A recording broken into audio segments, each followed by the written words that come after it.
आओ जी, her happy जी। हरिओम भैया जी। हरिओम हरिओम। और कैसे हो आप? बहुत बढ़िया। तेरे को देख के हम भी हैप्पी हो गए। हैप्पी को देख के हैप्पी हो गए, सब हैप्पी हो गए।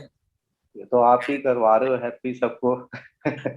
सही बात है। हम अपने अंदर से ना, भी आप बता रहे थे जैसे कि मन से ना बड़े शुष्क हैं। हाँ। मतलब बहुत ज्यादा ही ना, मतलब कुछ अपने भाव प्रकट भी नहीं कर पाते, बात भी नहीं कर पाते। मतलब ये चीजें जो है ना, हम लोगों के, मेरे अंदर तो है ही है, हम लोगों में नहीं, मेरे अंदर बहुत ज्यादा है ये चीज़। हम्म। आपसे कई बार मिलता भी हूँ और फिर बात नहीं कर पाता मैं। हम्म। और जैसे आप सुबह भी आपने बताया सत्संग में कि हम लोग जैसे, कमियां तो हमारे अंदर देखो बहुत सी है भी और थी भी। वो वहां सत्संग में आने के बाद ही पता लगी। पता पहले थोड़ी इतनी, मतलब उसमें गौर नहीं कर पाते थे, अब पता खूब लग जाती हैं कि अपने अंदर बहुत कमियां हैं, इसीलिए हम वहां बोल भी नहीं पाते, चुप रह जाते हैं। और ये सबसे बड़ी कमी तो है कि हम अंदर से बड़े शुष्क हैं, प्यार मतलब हम ना दे पाते हैं ना कुछ। जैसे अभी आपने बताया ना कि तारीफ भी नहीं कर पाते। हम्म। और दादा भगवान का ये कहना भी था कि मुस्कुराना और शुक्राना, ये हम्म। हमारे सत्संग की ड्रेस है। तो कमियां तो अभी है ही है, वही आपसे दूर होंगी। और सही बात है, अपनी ही कमी देखो, है। ये कोई आपकी कमी तरफ। नहीं है, ये कोई कमी नहीं है। ये इतना ही है, बी नॉर्मल एंड नेचुरल, बस इतना ही करना है। क्योंकि जो आपका स्वरूप है उसमें प्रेम, मुस्कुराहट, ये तो वैसे ही शामिल है। God made man according his own image, own likeness and own reflection. परमात्मा ने आपको हूबहू अपने जैसा बनाया है। आपको कोई गुण लाने नहीं है, मेहनत नहीं करनी है। ये जो आवरण ओढ़ के बैठे हैं ना अहंकार का, इसको उतार के फेंकना है। जो हम लोग अपने अंदर मानते हैं, मैं बड़ा हो गया हूं, मैं पढ़ा लिखा हूं, मैं सियाना, मैं समझदार, अगर ये झूठे लबादे उतार फेंको तो आपके अंदर का जो प्रेम स्वरूप है वो अपने आप छलकेगा। आपका प्रेम स्वरूप अपने आप प्रकट होगा। आपका प्रेम स्वरूप बिना यत्न के अपनी झलकें दिखाएगा। कोई मेहनत वाली चीज नहीं है, ये कोई कमी नहीं है। ये बस जो ऊपर के आवरण आ गए। आपको याद होगा, जब इन्वर्टर नहीं आए थे, हम लोग छोटे होते थे, घरों में लैंप होते थे पढ़ाई वाले बच्चों के लिए।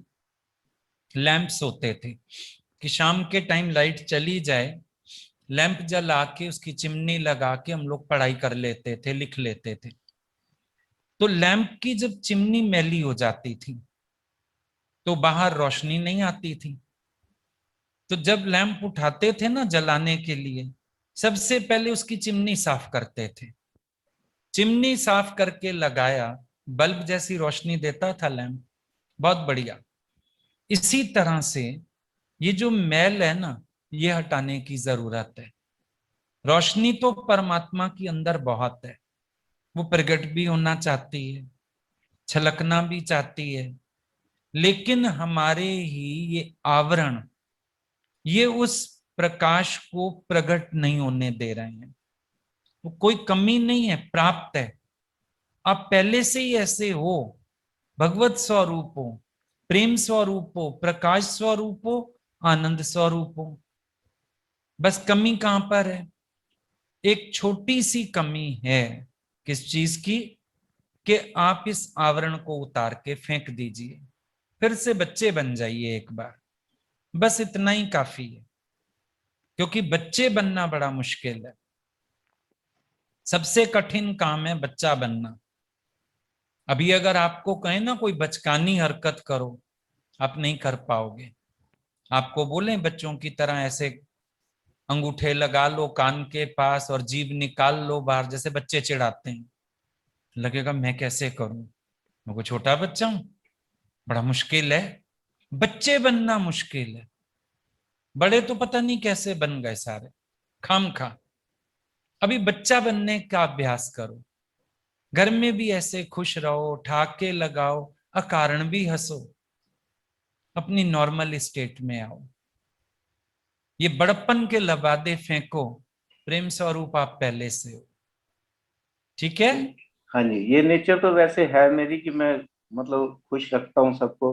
अपनी तरफ वेरी से कोशिश यही रहती है कि बहुत मेरी वजह से कोई परेशान ना हो। और ये चीज सोच के मैं कुछ चुप रह जाता हूँ कि हो सकता है मेरी किसी कम मतलब कुछ ऐसे काम से किसी आपको या किसी को भी परेशानी हो, तो वो थोड़ा सा डर लगता है। और वैसे कोशिश ये रहती है कि डर मेरी तरफ नहीं, से। सावधानी रखो, डर नहीं रखो, हाँ। सावधानी रखो कि मजाक में भी कोई हर्ट ना हो जाए। मुस्कुराने में, खुश होने में वैसे कोई हर्ट होता नहीं है। कभी कभी शब्दों की मर्यादा पार हो जाए, कोई कर्म की मर्यादा पार हो जाए, हो सकता है ऐसा हो जाए। सावधानी रखो, उसमें भी डर नहीं रखो। डरने जैसा कुछ नहीं है, प्रेम में डरने जैसा कुछ नहीं है। भावों की शुद्धि होती है, सामने वाले तक शुद्ध भाव पहुंचते हैं। ठीक है हैप्पी।